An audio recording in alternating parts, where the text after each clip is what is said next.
Slogurk the Overslime is the 19th most played commander according to EDHREC. He's a 3-drop 3/3 with trample, and his ability reads, whenever a land is put into your graveyard from anywhere, put a +1/+1 counter on Slogurk, and then you can remove 3 +1/+1 counters from Slogurk to return it to its owner's hand. And when Slogurk leaves the battlefield, you can return up to 3 target land cards from your graveyard to your hand.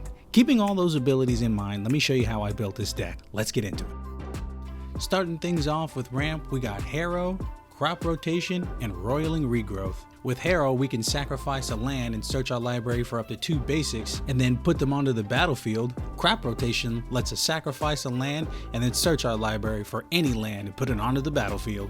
And Roiling Regrowth lets us sacrifice a land to search our library for up to 2 basics and put them onto the battlefield tapped. We've also got Nature's Lore, Farseek, and Cultivate. Nature's Lore is going to let us search our library for a forest card and put that card onto the battlefield.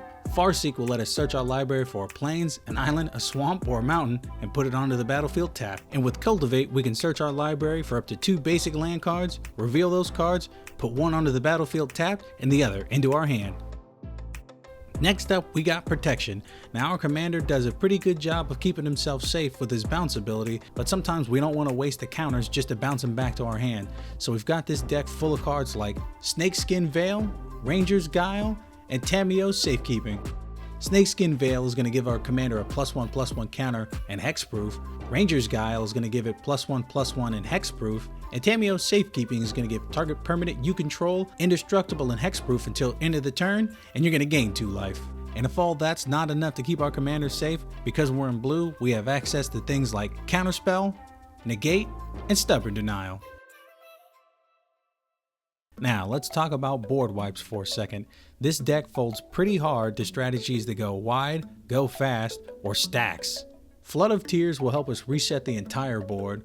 River's Rebuke will let us reset one player's board. And with Wave of Vitriol, each player sacrifices all artifacts and enchantments and non-basic lands they control. And for each land sacrificed this way, its controller may search their library for a basic and put it onto the battlefield tapped.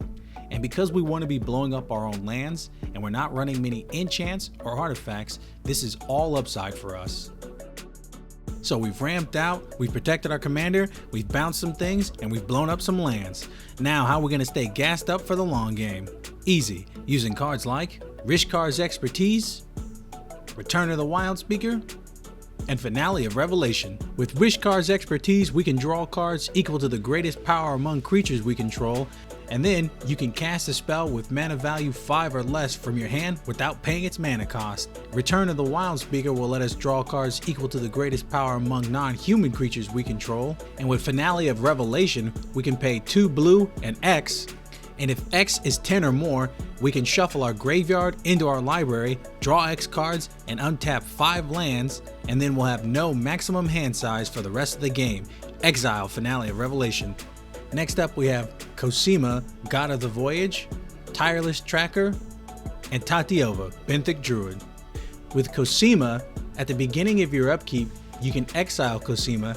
If you do, it gains whenever a land enters the battlefield under your control. If Cosima is exiled, you may put a Voyage counter on it. If you don't, return it to the battlefield with X +1/+1 counters on it and draw X cards, where X is the number of Voyage counters on it.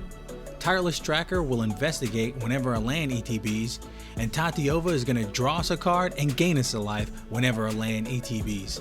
And in Slogurk, where we're going to be ramping and sacking lands left and right, we're going to draw a ton of cards off of these. Now let's take a sec to talk about the combos that make this deck so much fun to play. Specifically, I wanted to talk about these 3 cards right here: Psychic Spyro, Gia's Blessing, and Cut Your Losses. With Psychic Spiral, we can shuffle all cards from our graveyard into our library and then put that many cards from the top of our library into our graveyard. Now, if it's late in the game and we have 10, 15, or even 20 cards in our graveyard, we're going to be able to mill 20 cards from the top of our library into our graveyard, and chances are pretty good we're going to hit a bunch of lands. And the later in the game goes, the more likely that we're going to get more and more lands. And with something like Gia's Blessing in the deck, whenever it's put into our graveyard from our library, we can shuffle our graveyard back into our library, getting us back all the lands that we sacrificed and all our ramp cards that we used to get into those sack lands. And if we use something like Cut Your Losses, which will let us mill half of our library rounded down, and then if we sack a creature with power 2 or greater, we can copy this ability. So what's going to happen is we're gonna copy the ability, mill half our library, we're going to hit our Gia's Blessing, it's going to shuffle our graveyard back into our deck, and then the original is going to resolve and mill us again for half of our library. The whole time Slogurk is just going to be getting counters and counters, and it's not going to be uncommon for Slogurk to be 10, 20, or even 30 power. That's going to let us one-shot our opponents super easily, even if they have a big board of blockers. Speaking of one-shots, I want to talk real quick about Splendid Reclamation in Zern Orb. It's turn 8. You've got Slogurk on the battlefield. He's got 2 or 3 counters on him, and it's your main phase. You're going to tap down all your lands and float as much green mana as possible. And using Zern Orb, you're going to sacrifice all of your lands and then cast Splendid Reclamation to get all those lands back and sacrifice them again. You're going to be able to make your commander absolutely gargantuan. You're going to smack your opponents in the face with the biggest, wettest, slimiest tentacle they've ever been smacked across the face with. Now, all jokes aside, this deck ain't exactly what I would call cheap.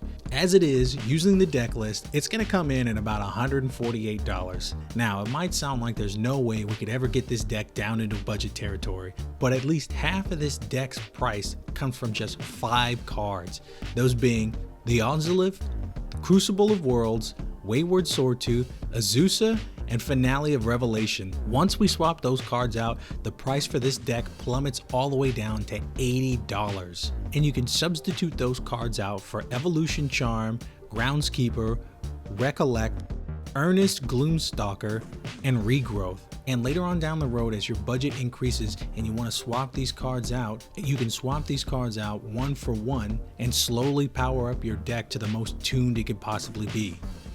So that's it, everybody. A fun, interesting, and powerful Simic commander that I think has been gone overlooked for far too long. Drop me a like, hit the subscribe, and I'll catch you guys in the next one.